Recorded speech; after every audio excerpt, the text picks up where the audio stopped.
Les choses progressent bien. Nous sommes en train de finaliser actuellement la distribution des navires de pêche au niveau des coopératives, des 2 premières coopératives qui vont commencer leur travail d'ici une dizaine de jours pour l'approvisionnement du marché local comorien.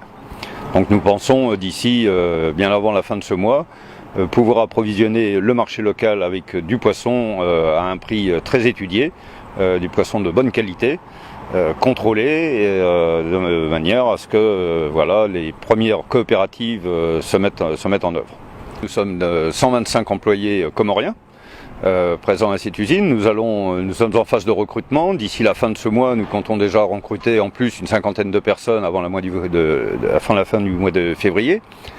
La première phase de production va être pour, comme je vous l'ai dit, l'approvisionnement du marché national comorien avec environ 2,5 tonnes à 3 tonnes de poissons par jour. Objectif qui va être atteint d'ici la fin du mois de février.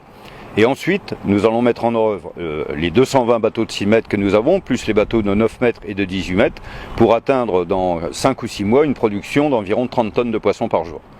Donc vous comprenez qu'à ce moment-là, il va nous être impératif de pouvoir exporter nos productions, de produits frais, mais aussi bien de produits congelés et transformés. En effet, monsieur le vice-président en charge de l'économie, monsieur le vice-président en charge de l'agriculture ont pris en effet ce dossier en main avec le groupe parlementaire acquis de manière à ce qu'une réponse claire soit apportée à l'Union européenne pour la levée de ce carton jaune. J'insiste sur le fait que cette situation n'est pas seulement liée à des exigences de l'Union européenne, c'est avant tout le respect de la loi comorienne. Vous savez qu'un bateau battant pavillon comorien n'a pas le droit de pêcher en dehors de la zone de l'océan Indien. Or, c'est ce que font ces bateaux que l'on va qualifier de pirates, puisqu'ils pêchent tous dans l'Ouest Afrique, au Ghana, en Mauritanie, en Guinée-Bissau et ailleurs, sans que cela ne rapporte un seul kilo de poisson aux Comores, ni un seul centime. Donc la décision qui doit être prise maintenant et confortée suite aux décisions prises par messieurs les vice-présidents et par le Parlement, c'est qu'en effet ces bateaux soient définitivement délistés et nous espérons obtenir gain de cause d'ici les jours qui viennent. Les premiers bateaux qui vont être distribués sont des bateaux de 6 mètres destinés à la pêche artisanale.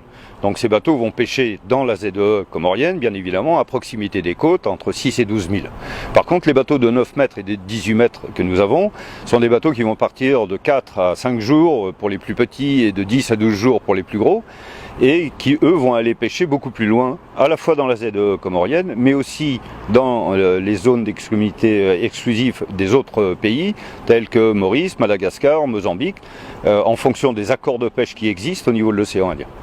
D'abord, commercialisation sur le marché national, mais comme vous le savez, qui est limité à 2,5 tonnes, 3 tonnes par jour, même si nous allons faire beaucoup d'efforts en termes de prix et en termes de distribution sur l'ensemble du territoire. Mais le reste, ça va être lié à des exportations qui se feront soit par container frigorifique en congelé, soit par avion en produits frais.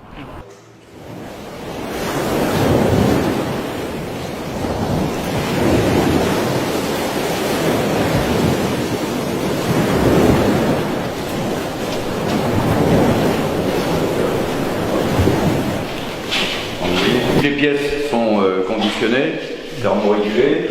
Ici on a les congélateurs qui nous permettent de congeler les filets de poisson ou les poissons entiers avant qu'ils soient conditionnés, emballés et stockés ensuite dans des chambres froides en froid négatif.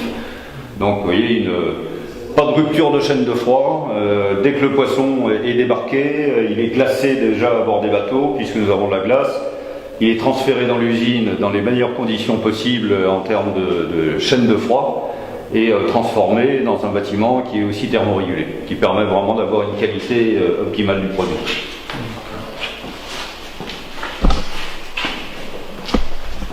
Ici, on a quelques modifications à apporter. On a 2-3 cloisons à déplacer. Les travaux vont commencer la semaine prochaine. Mais vous voyez, on a des lave-mains partout, avec des commandes fémorales. Toutes les cloisons sont en panneaux isolants. Les sols sont conformes. On a les écoulements d'eau, la marche en avant. Donc en effet, on est conforme aux normes européennes.